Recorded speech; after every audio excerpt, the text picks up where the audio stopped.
Hey everybody, welcome back. Well, we are moving into epistemology and we are moving into Rene Descartes. And Rene Descartes is often credited with or thought of as being the start of what we think of now as modern philosophy. And part of what makes modern philosophy so modern is this idea that epistemology is actually, in many ways, the central core of philosophy. And what is epistemology? Well, epistemology is sort of that branch of philosophy that addresses questions of knowledge, right? Everything to do with knowledge. What is knowledge? Are we capable of it? Do we, in fact, have any knowledge? All of those questions are what epistemology is centrally about. And we'll see some further questions as we go. So, for example, one thing we'll see is, well, we want to be able to distinguish knowledge from, say, mere belief, something like that, right? Or mere acceptance of an idea. The fact that you believe something or the fact that you take something to be true, well, that doesn't make it knowledge, right? Because, um, well, first of all, it might not be true at all. But second of all, it doesn't seem to be the case that just having some true belief is good enough, right? Knowledge seems to require something else. We'll talk more about this as we go. But we're going to start in the 17th century with Descartes. And Descartes' most famous work is a work that he wrote in Latin called the Meditations. Descartes actually wrote fluently both in French and in Latin. He was one of these extremely educated, brilliant thinkers, of course. And this set of meditations he wrote in Latin. It's actually a fairly short work, though we're not going to read the whole thing. I'm really just interested in sort of the first third of it, really. And I'm just going to talk in this first lecture about the first meditation. Okay? And of course, in the first meditation, Descartes lays out his project in the book. And his project really is just that, to try to find some knowledge, right? To try to determine once and for all what are the things that he knows. Now, I'm going to tend to put this into the first person. I'm going to tend to think about and talk about my beliefs and my knowledge, because that's the experiment that Descartes is sort of asking us to do. And as we'll see soon, right, talking about someone else's beliefs is not at all the same as talking about your own beliefs, talking about your own knowledge. And Descartes is sort of encouraging us to do this experiment along with him. He says, sometimes, at some point in your life, it's a good idea to try to do this, to try to um, clear your mind of all distractions and subterfuges and illusions, and try to clear that all away and find once and for all the things that you know for sure. Right? And this should be sort of, an intuitive enough goal here, right? Why shouldn't I want to know what are the things that I know, right? I want to know the things that I know, so to speak. And so Descartes says, all right, well, if I'm going to find knowledge in myself, right, then what I need to find the things of which I am certain. And certain means, right, certainty requires a lack of doubt. Right? That is a kind of exclusion of possible doubt.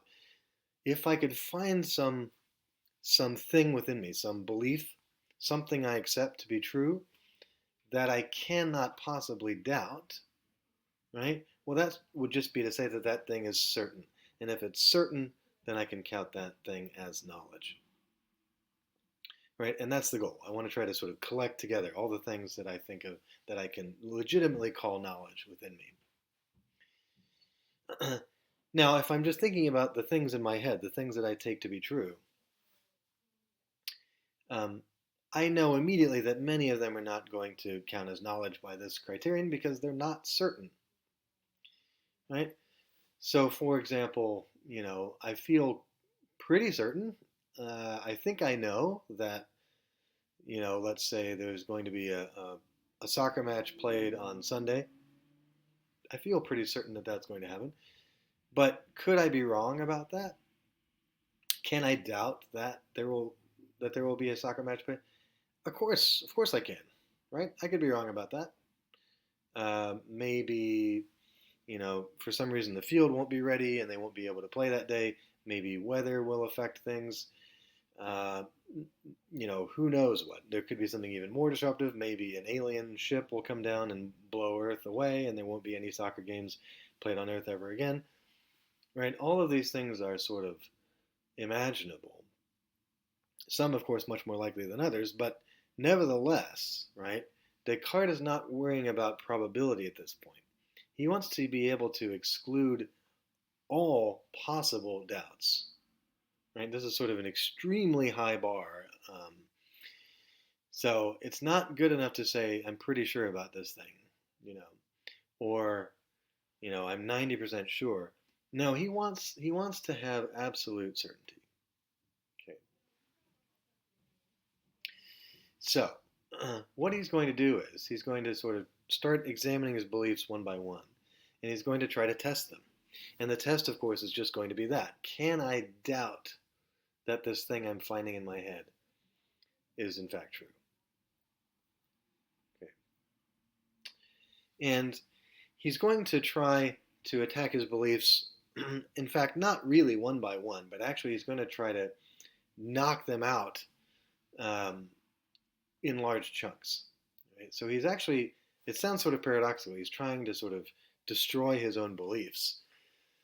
But the idea is, um, not because he wants to end up with no beliefs, but because he wants to get rid of anything that is capable of doubt.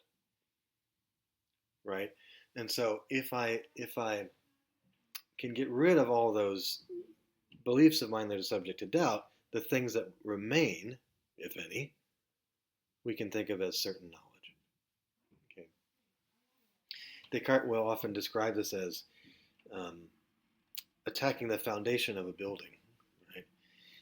If you think of your beliefs as structured something like that, beliefs rest in a certain important sense on other beliefs. We'll have more to say about that soon. Well, there are some beliefs at the bottom, right, of this edifice.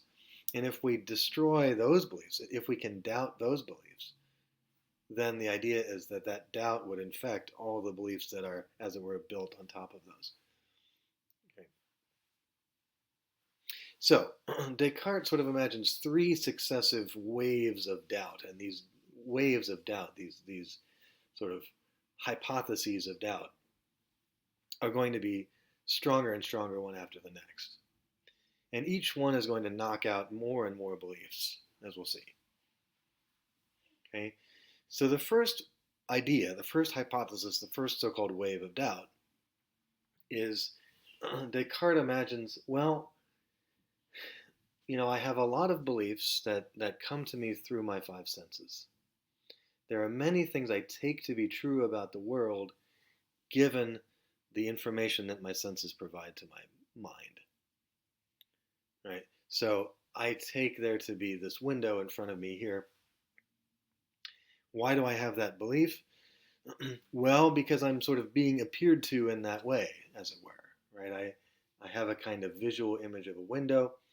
There seems to be, a patch of light connected with that window, which makes sense because light goes through windows, whereas my, field of vision is darker over here next to what I take to be the window.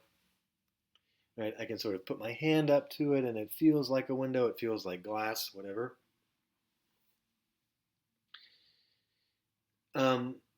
But here's the obvious point.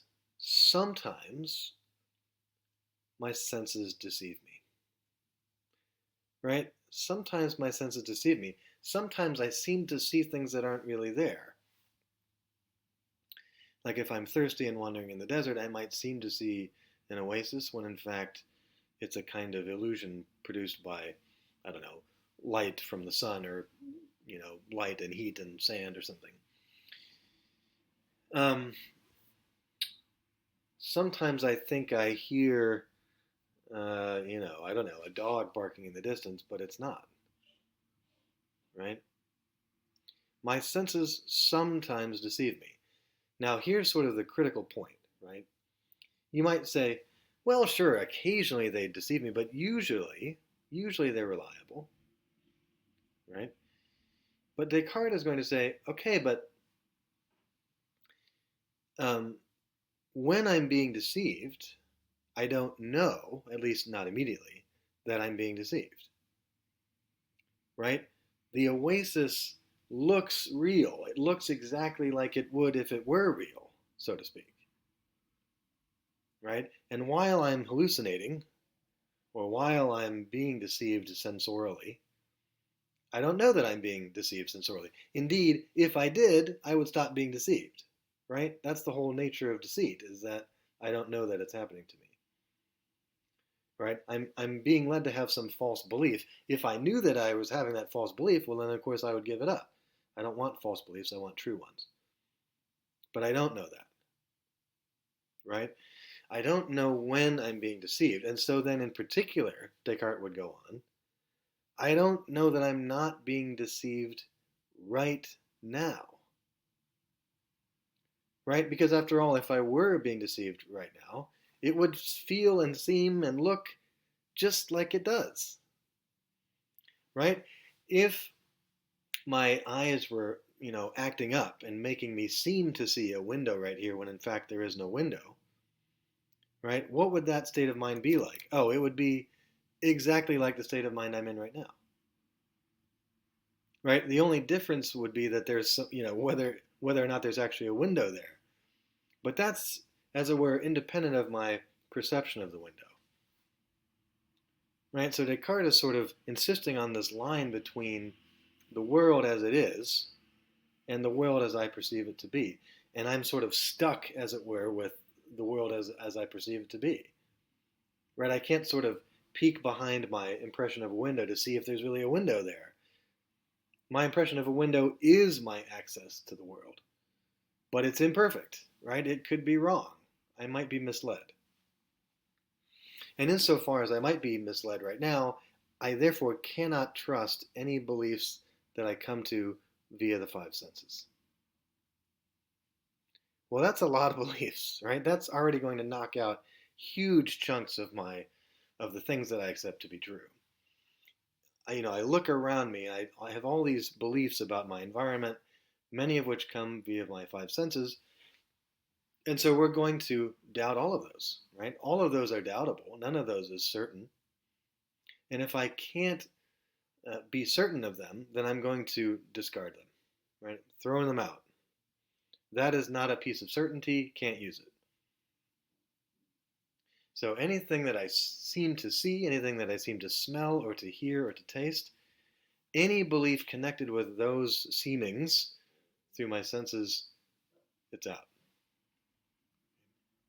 That's the first wave of doubt. Pretty powerful already. Here's the second wave of doubt. Descartes says, well, here's another thing that happens to me sometimes. Sometimes I am asleep dreaming. And when I'm asleep dreaming, I will sometimes seem to have visions of things. I will seem to be in certain situations, standing up naked in front of a crowd of people, or being chased by a giant boulder, or, running from some masked killer or whatever. And those dreams, those dream images, are of course not real, but they seem real when I'm in fact asleep dreaming. Right? And so, more pointedly, how do I know that I'm not asleep dreaming right now? Right? I can sort of grab this computer in front of me, I can look at this window, um, but that doesn't really prove that I'm not dreaming, right? I'm perfectly capable of dreaming that I'm standing in front of a computer, touching a computer, or dreaming that I'm looking out at a window and putting my hand to the glass. All of those things are dreamable, as it were. Right? So how do I know that I'm not dreaming right this very moment? And indeed, if I were dreaming right this very moment, then there wouldn't really be a computer here. There wouldn't really be a window there. And so my beliefs that there is a window there and a computer here, those things are again subject to doubt. Now those beliefs I guess we already tossed out. So, what sorts of beliefs are affected newly by this second wave of doubt? Well, you might resort to things like proprioceptive beliefs. These are beliefs about the position of your body, right? Which is not exactly something that you come to believe based on deliverances from your five senses. It's more like you just have a kind of other awareness of this. I know that well, this is the question, of course. I think I know that I'm in a standing posture right now.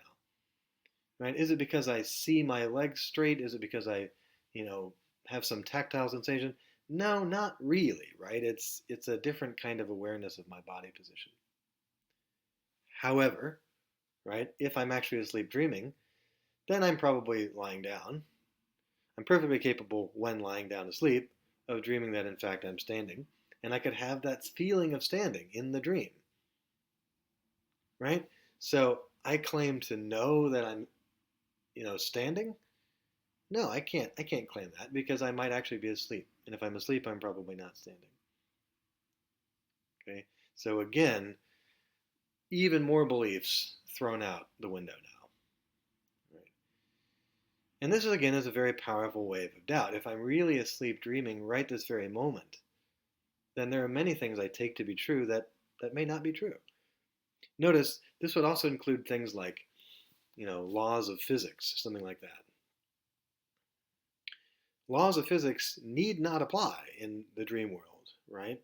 There are many times where you're flying, or I don't know, you kick a ball and it turns into a giant bat and flies away, or whatever, or you jump and you jump off of the earth.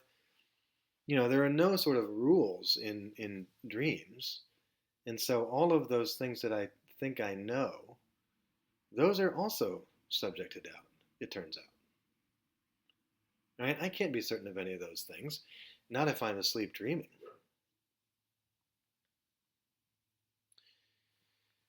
Well, things are getting very serious here. Descartes starts to wonder about truths of arithmetic and geometry. Can I really doubt that 2 plus 3 is 5, for example? For what it's worth, philosophers actually these days disagree on whether that's sort of doubtable or not. I tend to think that, it's not really possible to doubt that 2 plus 3 is 5. But some philosophers do, and Descartes is one of those. He says, yeah, well, it certainly seems to me to be true that 2 plus 3 is 5, but, you know, I think I could be deceived even about that. And this is sort of the segue to his third and strongest wave of doubt, strongest sort of skeptical scenario. Right? Skepticism is this idea that knowledge is impossible. Many philosophers, at least classically speaking, take part of the job of epistemology to be, how do we refute the skeptic, right? How do we prove to the skeptic that knowledge is indeed possible, if not actual? Third wave of doubt. Um, Now this is sort of the strongest, but also the wildest, right? Descartes says, suppose that there's some all-powerful evil being, some demon, who has expended all of his energies in an effort to deceive me about what's true. Right? He is constantly deceiving me about everything. His whole task, right, is to make me believe things that aren't true. And again, the question is going to be, how do I know that I'm not in that scenario?